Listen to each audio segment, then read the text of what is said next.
Praise lord. దేవాతి దేవునికి వందనాలు. ప్రభు నామమున మీ అందరికీ నా ప్రత్యేకమైన వందనాలు, శుభాలు తెలియచేస్తున్నాను. ఈ దినము కొరకు ఏర్పాటు చేయబడిన దేవుని వాగ్దానము న్యాయాధిపతులు 6వ అధ్యాయము 16వ వచనము.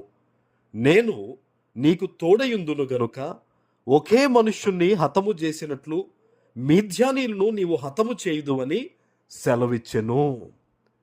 దేవుని నామానికి మహిమ కలుగునుగాక. ఈ ఉదయకాల సమయంలో సర్వ సృష్టికర్త అయిన నీ తండ్రి గొప్ప వాగ్దానాన్ని నీకు అందిస్తూ ఉన్నారు. హల్లెలూయా. ఆనాడు గిద్యోను భయపడుతూ ఆ గానుగు చాటున గోధుమలు దొల్లగొట్టుకుంటూ ఉన్నాడు. దేవుని యొక్క దూత ప్రత్యక్షమైనప్పుడు అడుగుతున్నాడు, నేను ఎలా జయించగలను, నా వల్ల ఎలా అవుతుందయ్యా, నేను బలహీనుణ్ణి, నా కుటుంబం ఎన్నికలేందని మాట్లాడుతూ ఉన్నప్పుడు ఆ దేవుడు చెప్తూ ఉన్నాడు, నేను నీకు తోడయుందును గనుక అనే మాటను. ఈరోజు ఒంటరిగా నీవు జయించలేకపోవచ్చు. ఒక అప్పును కానీ, ఒక సమస్యను కానీ, ఒక ఇబ్బందిని కానీ, మరి ఏదైనా కూడా నువ్వు ఒంటరిగా జయించలేకపోవచ్చు. కానీ దేవుడు అంటున్నారు, ఈ దినము నుంచి నేను నీకు తోడై ఉంటాను గనుక అని. ఆమేన్. దేవుడు నీకు తోడై ఉండులాగున నీ ప్రవర్తన ఉండాలి. ప్రతి ఒక్కరికి దేవుడు తోడై ఉంటాడంటే ఎవరు ఆయనను ఎరిగి ఆయన కొరకు జీవిస్తారో, నీతిగా, యథార్థంగా, పరిశుద్ధంగా, వారికి దేవుడు తప్పక తోడై ఉంటాడు. పాపము చేసిన వారైనా పశ్చాత్తాపడి దేవుని తట్టు తిరిగినప్పుడు వారితో నిలిచేవాడండి దేవుడు.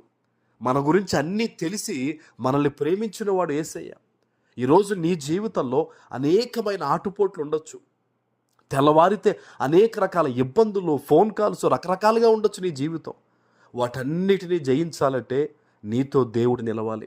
అందుకనే దేవుడు అంటూ ఉన్నారు, నేను నీకు తోడై ఉంటాను గనక ఒకే మనుష్యుణ్ణి హతము చేసినట్లట. ఒకే మనుష్యుని హతము చేసినట్లు. ఏమంటే 40,000 మంది పైచిలుకున్నారండి వాళ్ళు. వారందరినీ కూడా నువ్వు గెలుస్తావని దేవుడు చెప్తున్నాడు. ఈరోజు నీ జీవితంలో కూడా లెక్క పెడితే, పేపర్ మీద రాస్తే ఎన్నో సమస్యలు ఉంటాయి కదా. ఇంట్లో భర్త విషయంలోనో, భార్య విషయంలోనో, ఆర్థిక పరంగానో, అవసరాలు, ఇలా ఎన్నో ఉంటాయి కదా. దేవుడు ఏం చెప్తున్నాడు తెలుసా? ఆనాడు గిద్యోనుతో చెప్పినట్టుగా ఈరోజు నీతో ఈ ఉదయం చెప్తున్నాడు దేవుడు, ఒకే ఒక్క దెబ్బకి సమస్యలన్నీ సాల్వ్ అవుతాయి. ఆమేన్. ఎలా జరుగుతుంది పాస్టర్ గారు? అసలు ఎలా జరుగుతుంది అంటే, నువ్వు దేవునితో ఒక గొప్ప సంబంధాన్ని కలిగి ఉండు, దేవుని మాటకు లోబడు, యథార్థంగా జీవించు. దేవుని వాక్య ప్రకారం, ముఖ్యంగా చెప్పాలంటే బైబిల్లో నూతన నిబంధన ప్రకారం చెప్పబడిన 2 ఆజ్ఞలు నువ్వు సక్రమంగా పాటించగలిగితే అద్భుతమైన కార్యాలు నీ ద్వారా దేవుడు జరిగించబోతున్నాడు. ఆమేన్. దేవుడు చెప్పిన మాటకు లోబడ్డం మానేసి ఆశీర్వాదాల వెంబడి పరిగెట్టడం అనేది ఎంతవరకు న్యాయం అండి? ఈరోజు నీ జీవితంలో ఒక గొప్ప వెలుగు, ఒక ఆశీర్వాదం, ఒక దీవెనకరమైన బ్రతుకు ఉండాలంటే ఖచ్చితంగా దేవుడు నీకు తోడై ఉండాలి. దేవుడు నీకు తోడై ఉండాలంటే నువ్వు ఖచ్చితంగా ఆయన వాక్య ప్రకారం బ్రతికే వ్యక్తివై ఉండాలి. ఈ ఉదయకాల సమయంలో నిన్ను చూచిన దేవుడు నీతో మాట్లాడుతూ ఉన్నాడు. నువ్వు భయపడొద్దు, దిగులు పడొద్దు. సమస్యలు నీకే ఉన్నాయని చెప్పి నువ్వు తప్పుడు ఆలోచనల వైపు వెళ్ళొద్దు, కానీ దేవుని మీద ఆనుకో. ఆయన మీద ఆనుకుని నువ్వు ప్రార్థన చేసినట్టయితే తప్పక గిద్యోనికి తోడై ఉన్న దేవుడు ఈ దినము నీకు తోడై ఉండి నిన్ను ఆశీర్వదించబోతున్నారు. ఆమేన్. ప్రార్థన చేసుకుందాం. పరిశుద్ధుడా, ప్రేమ కలిగిన తండ్రి, మీకు వందనాలు.